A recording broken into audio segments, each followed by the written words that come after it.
Welcome, everyone. I'm Zolita Grant, and I am so excited to have you here at the Unleash Your Brilliance Summit. This summit is designed to inspire you, to motivate you, to encourage you, to recognize that each of us has brilliance inside. And we may not be able to control events happening in the outer world, but we can always manage ourselves and our reactions. So our guest today is Dave Sheahan. Thank you so much for joining us. Thanks for having me, Zalita, and great to be here. And I hope, audience, I'll give you a lot of value and some good tips to make a positive impact in your life. Thank you so much. So our guest, Dave Sheahan, is a high performance coach. He is dedicated to educating, motivating, and inspiring individuals, athletes, entrepreneurs, and corporations to unlock their full potential. His philosophy centers on regaining control over mind, body, and health as a catalyst for success in all areas of life, relationship, career, and financial growth.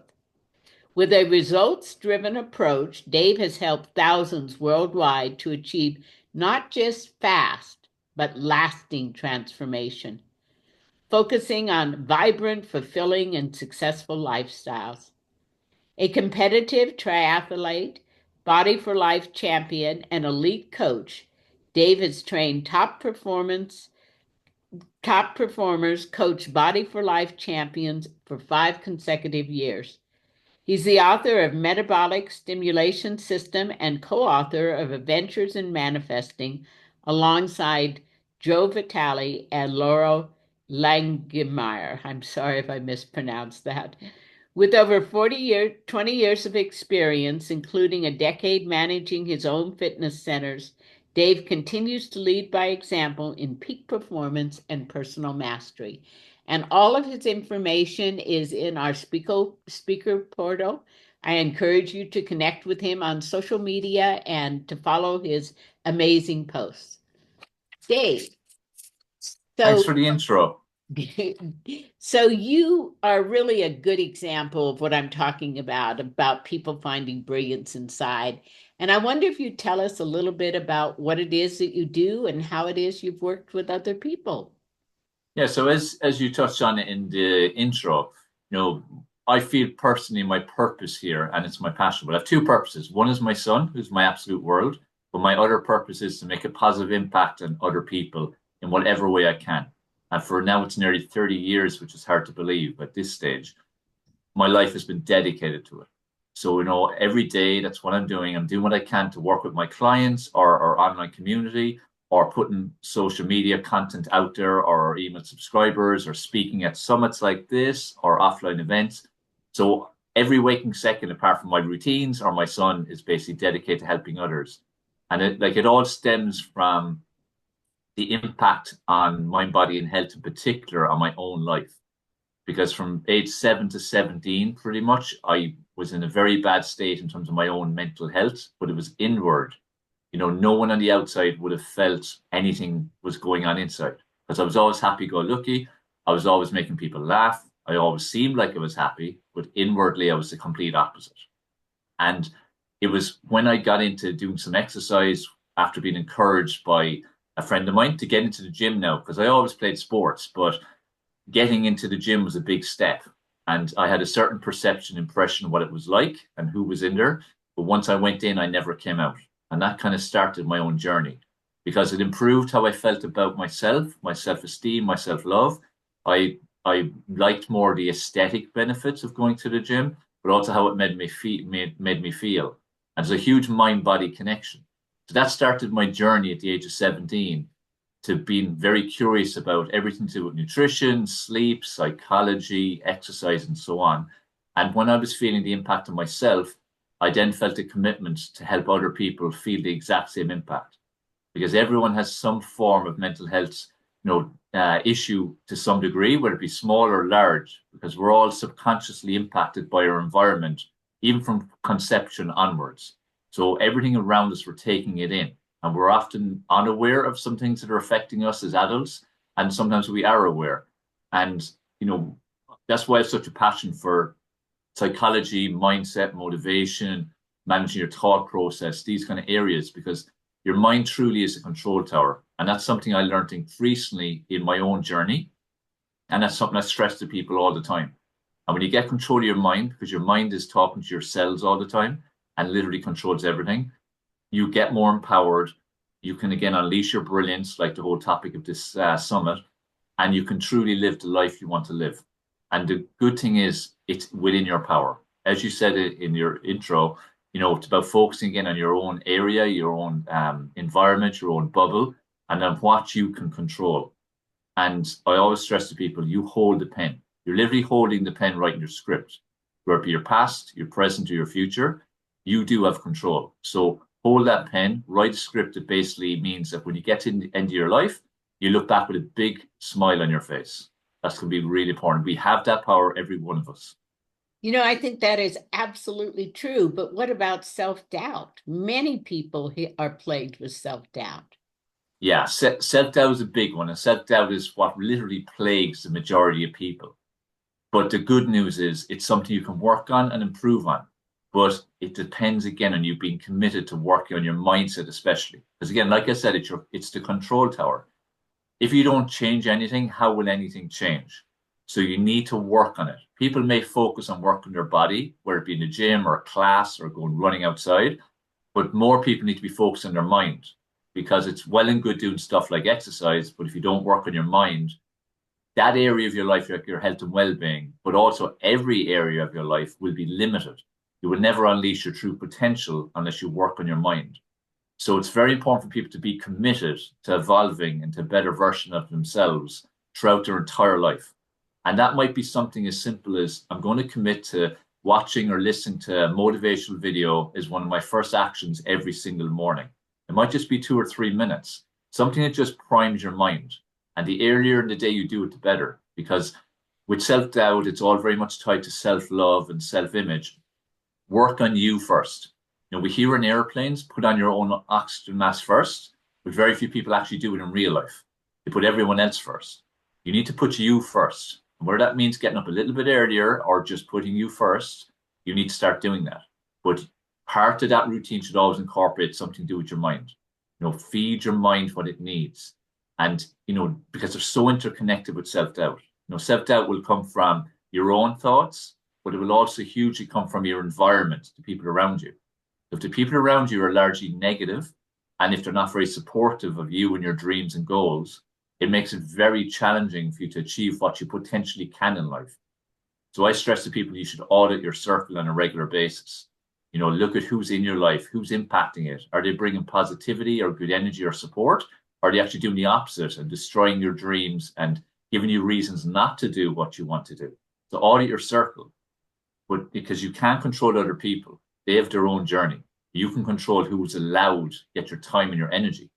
And then, like I was saying, work on you, work on your mindset. As I did when I was 17, when genuinely I did not want to be here. I worked on my mind, I worked on my body, I worked on my nutrition. I found out about sleep. If you're not sleeping correctly, even that's going to affect your energy, your mind, your mood. All these things are very much interconnected. But I'll go to that statement I made. And this is something I want you to promise yourself from this day forward. Be committed to evolving into a better version of you until your last breath. And that may only be small little steps. It doesn't have to be gigantic steps. Small little things, like even just adding that 2-3 minute video every morning of some form of motivation or mindset. That will help to prime your mind. So self-doubt will decrease the more you work on your mind, the better you audit your circle, the better people are around you, but also the more success you're having. Because it's natural, if you have a goal and you're aiming for achieve a goal, then initially it's more hope than belief. But the more positive action steps you're taking towards that goal, the closer you're getting to it, the more belief you'll have, the less self-doubt you'll have, and the more confidence you'll have within yourself. So the more success you're having, the more or the less self-doubt you're going to have. Because it's not that you get to a point where you never have self-doubt. We all have self-doubt in everything that we do. It's just it'll become a small part of it. Like nerves. You'll always have nerves, but you want it to be something that's there, but it's not stopping you. It's just that you're aware it's there, that you're always going to do what you need to do, regardless of those nerves, the same as the self-doubt. Whereas too many people allow the self-doubt to stop them doing things straight away. So work in it. It's an ongoing process. And it's important to be okay with not being okay sometimes. That's being human. Like we have a societal bar nearly that we hear all the time that makes it seem nearly unattainable to be who we're supposed to be according to society. But the thing is, each of us are unique individuals. We all have our own perception of what success means. We all have our own perception of what happiness means. Work towards your own perception because that's all that actually matters. So again, that's where you can bring it down a lot of self-doubt and self-confidence if you're focused on your own goals and success and happiness levels versus society's. I think that's absolutely right. And as you begin to shift that mindset, I think it's really important that we basically focus on getting clarity about Hmm. what those goals are that we want. Do you have any ideas of that we can share with people about how to get clarity about your goals? Yeah, it's so important of clarity because it's like something as simple as like I live in Ireland at the moment. So one city, I live in Limerick, a city, the capital city would be Dublin. If I was to decide I want to go to Dublin, I need to find out how I get to Dublin, whether it be a map, Google Maps or whatever, and then I'll set off. Along the way, if for instance there's a roadblock, there's a car crash or something, Google Maps will give me another way getting there, but I still have the same destination. But it starts with me being 100% clear where am I actually going to, how am I initially going to get there before I set off, and along the journey, if there is a setback to that initial journey, I find a new way of getting to the same destination.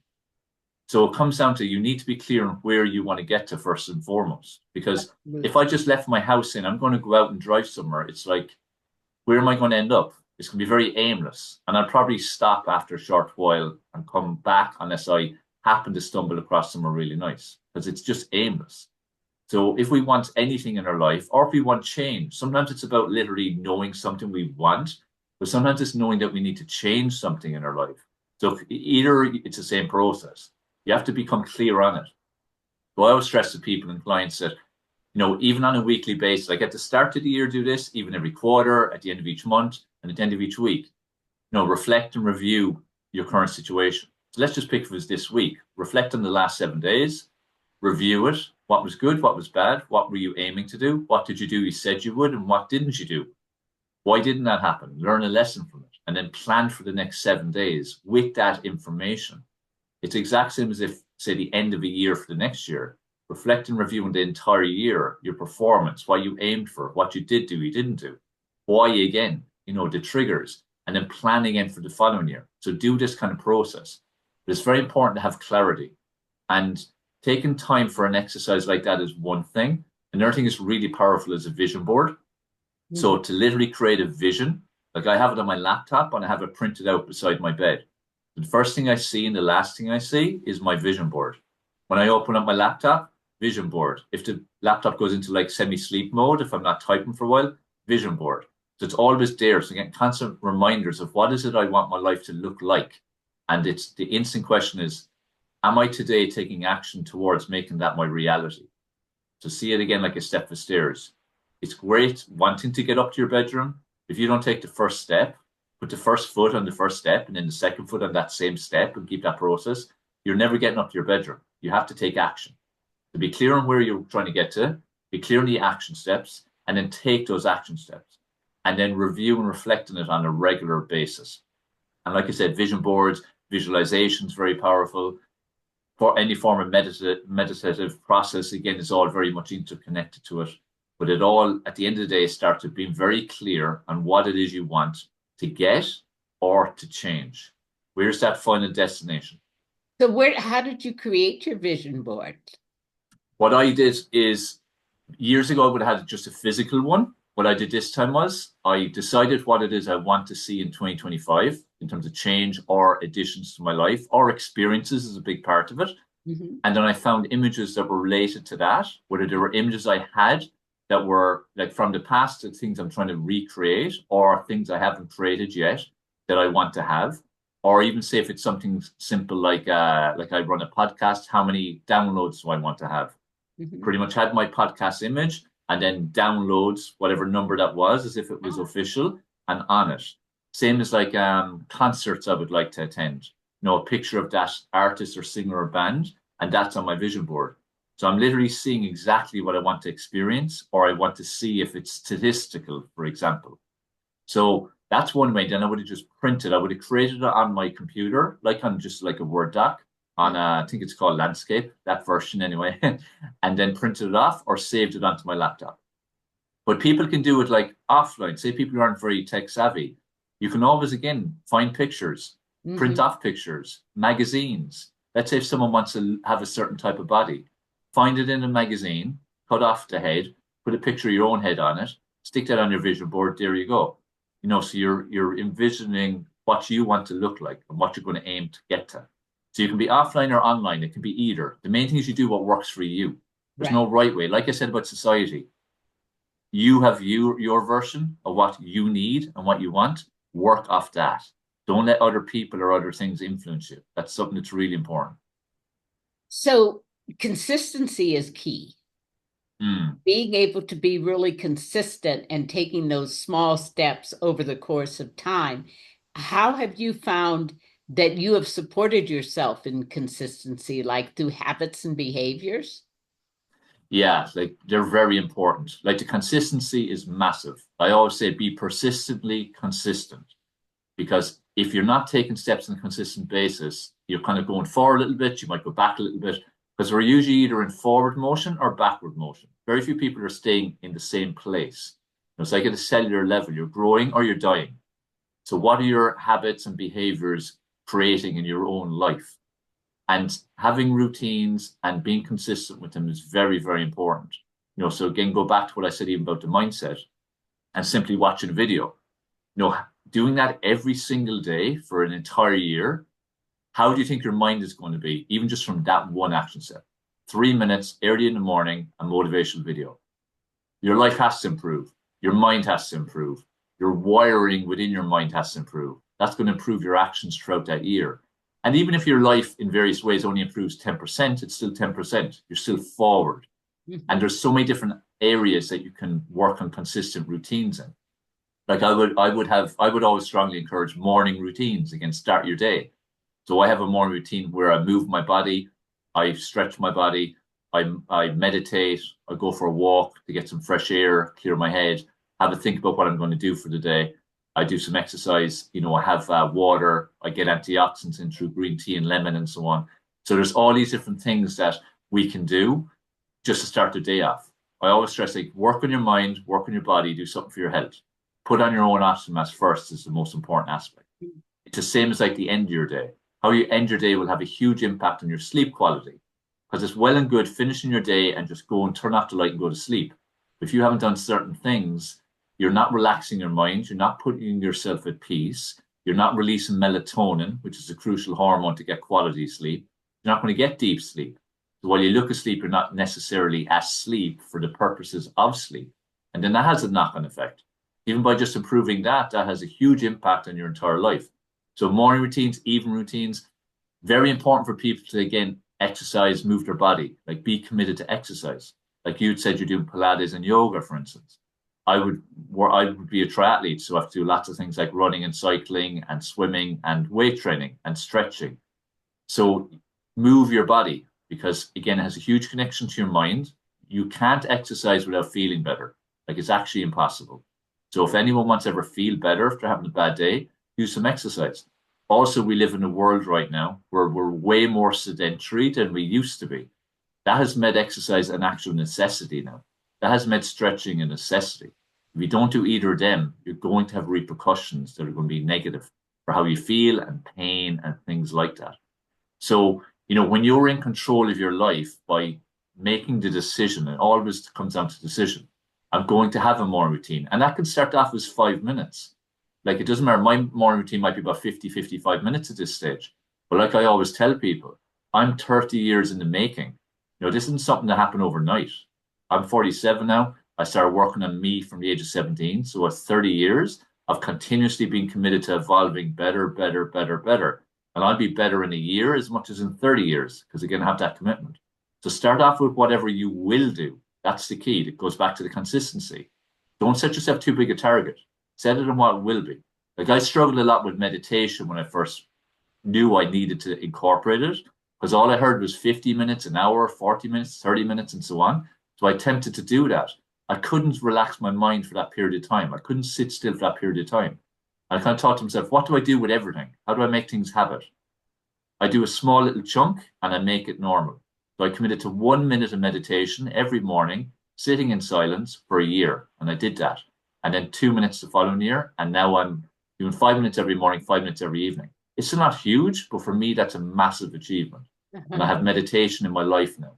So choose you. Again, look at you. Remember, it's like I said, forget other people, forget society. What will work for you? And be consistent. So create habits and routines that you will be consistent with, and then build on them and build on them and build on them. And you have to feel the benefits. It's just inevitable. So one of the things that I very often hear from people, because I work a lot in the area of weight release, is that I don't like to exercise. Hmm. So Yeah. getting people past that hump, a lot of people have an expectation that somehow God is going to download motivation, but the Yeah. reality is that doesn't happen. So what would be No. some tips you could give people? Yeah. Like you need to motivate you in terms of like you said, download from God and get motivated by that. Again, it's always external people are looking for. Motivate from internal. Motivate from your reason why. It goes to your goals and your vision and clarity. You need to have a big why as to why you're doing things. Like for myself, for the last 19 years, my big why has been my son. Even when I haven't felt like doing stuff, I've done it because I need to for him in terms of being a good role model, being a good example, and even just getting out of bed sometimes when I don't want to get out of bed. That's going to happen when we have tough times, which life is a roller coaster. You're going to have very tough times. You're going to have some amazing times. But it's how you react in the tough times are actually the most important because they're really the growth opportunity. You need to have a why. So what is your why? Be clear on that. Just on the exercise thing, in terms of people not liking it and finding it hard to be consistent with.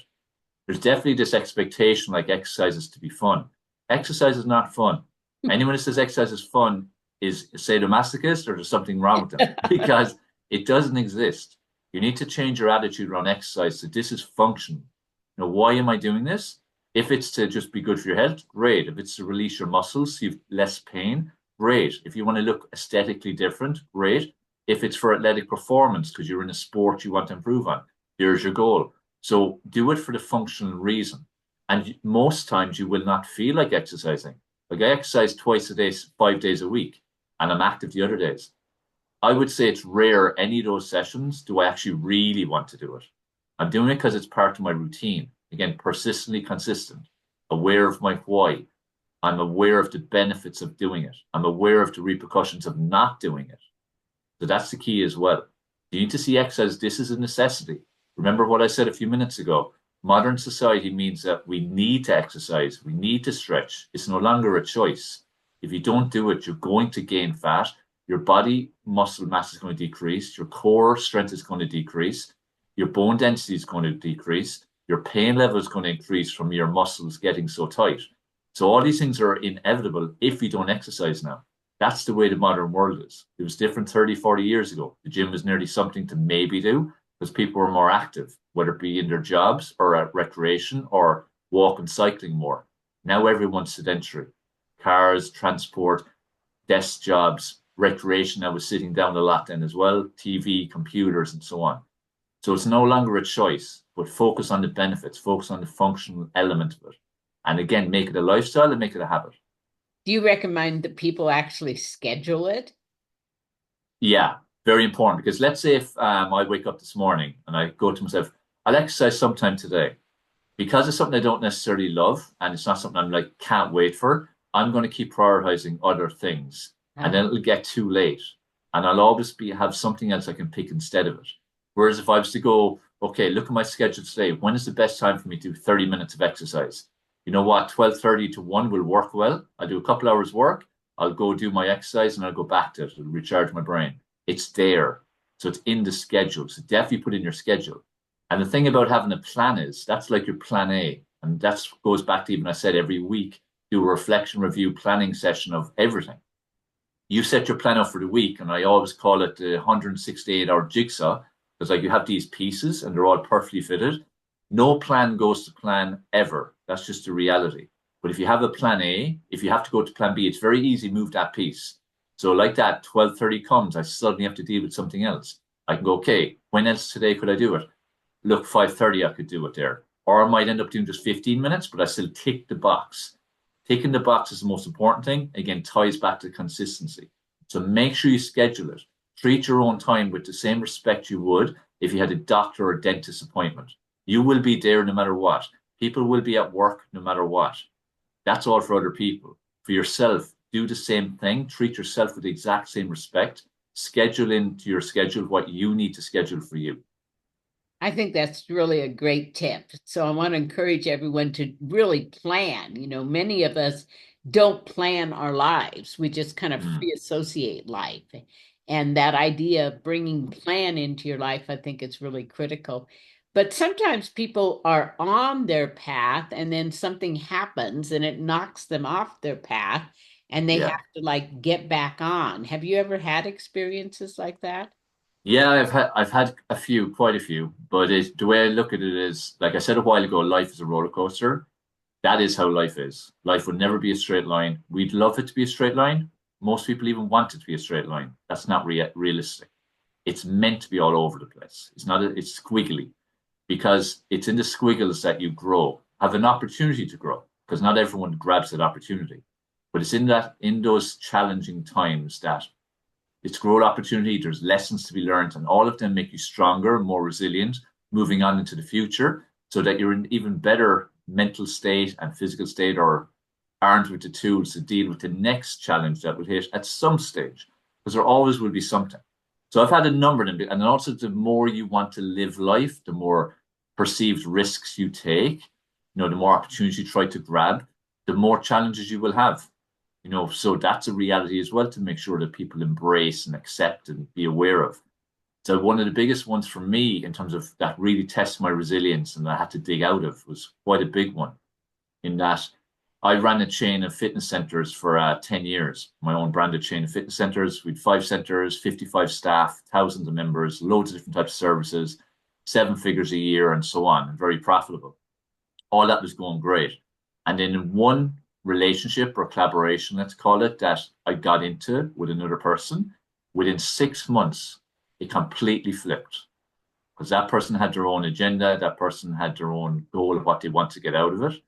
Now, this is where as well we need to take personal responsibility for all aspects of our life.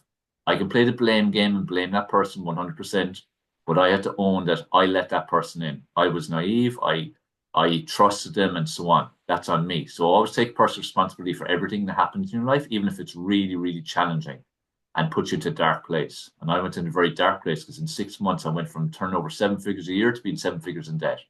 And that had a big impact on my life then, of course. But the key thing was that it happened. What were the lessons to be learned from it? How would I do things differently moving forward? But I need to keep going. I said about my why being my son. I could have gone into a very deep depression for a long, long time or worse. And it did very much impact me mentally, like in a very strong way for a little period of time. But after about a month and a half, I went, look, I need to sort this out. I need to get out of this hole. This is a dark hole. I need to do it for me, but I need to do it for my son as well as a role model. And also, I'm not letting this thing beat me.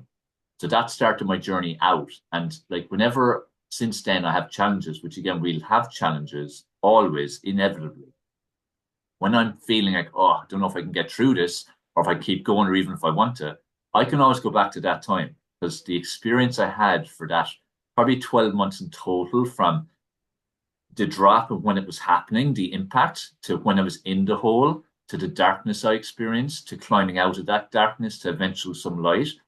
I can draw on that as showing how resilient I was and how I proved to myself that if I want something badly enough, I can make it happen no matter what I have to do.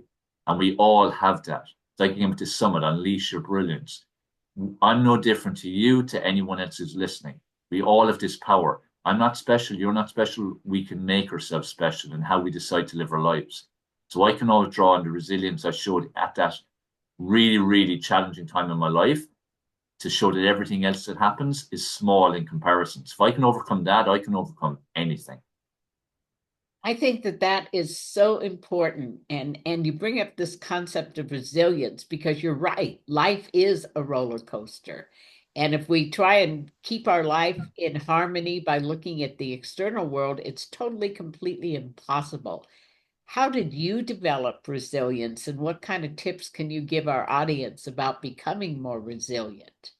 Yeah, it's so important. Again, going by what I said, the way life goes. And as I said, especially the more you want out of life, the more resilient you need to be because you will be tested on a regular basis.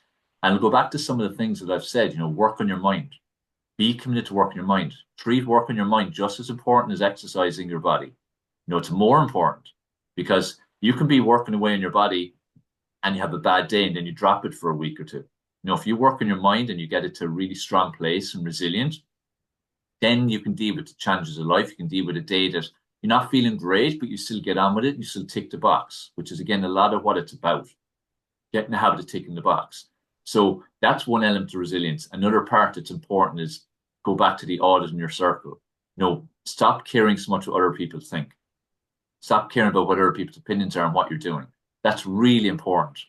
Like the self-doubt, the self-love, work on your self-love and be committed again to working on you all the time, whatever that means. We all have our weak spots. We all have the areas of our life that we're not happy with, whether it be ourselves aesthetically, whether it be the way we think, whether it be the things we're doing in our life, whatever. The people around us is really important. So be very conscious of that. And there may be times in your life you actually have to eliminate people who were close to you, even family members. Like during that dark time in my life, because my family are very different thinkers to me, like completely different, we're chalk and cheese.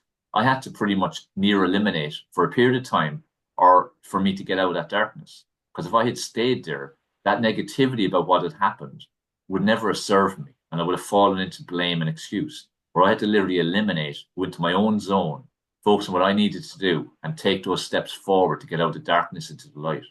So we need to again to look at the people who are impacting us. We need to work on our own mind on a continuous basis and be committed to it. We need to also sometimes reflect on situations that have been tough and how did we get through it and remind ourselves of the resilience that we showed because too often we forget it. And we're dealing with the situation itself at the time. We need to draw energy, positive energy from the fact we showed resilience in the past. Like I said a few minutes ago, if I'm really struggling to stride forward or take any steps forward because I'm in a tough spot, I can remind myself back on that, what's it now, 15, 16 years ago, of how I dealt with that experience and how I climbed out of it. And we all have some experiences like that that we can draw on. So use those kind of tools on a continuous basis and that help you to develop more resilience. So it's these a series of small wins over the course of time and building that idea that I can do it. Mm. That's definitely a technique that I have used personally in my life. One time when I was probably, oh, it was probably about 25 years ago, I thought that I was going to be talking to about 25 people, and it turned out I was talking to over 1,000 people on a stage with no podium. Yeah, And holding a microphone in my hand. And I had to actually keep telling myself, I'm only the messenger. I'm not the message. I'm only the messenger to get brilliant. Yeah, myself out on that stage to bring yeah. that message I wanted to bring to those people. Yeah, brilliant. But it's like that goes back to the reaction.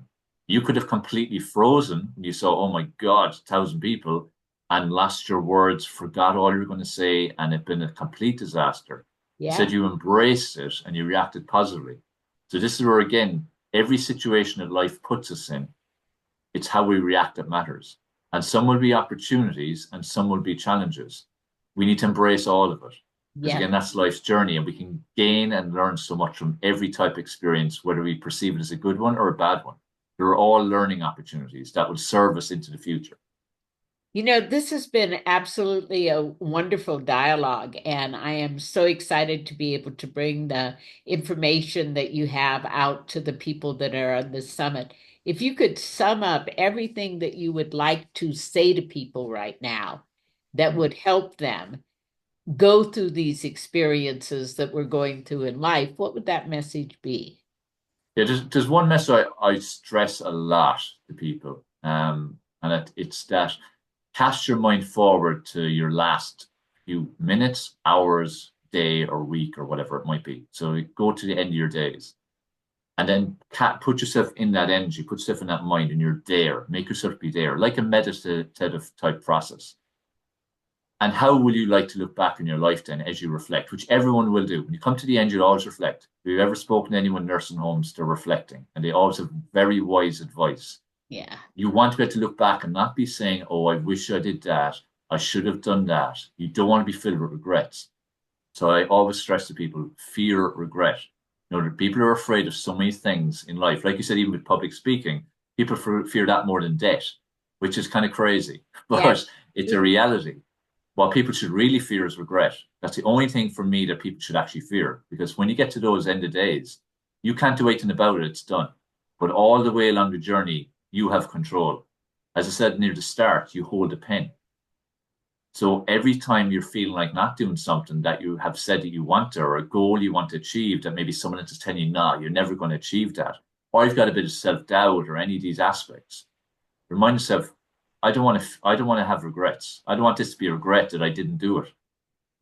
Take the steps, cross that line over fear. It's natural to have fear about any change or any change from your comfort zone or lack of familiarity. But ask yourself, what's the worst that can happen?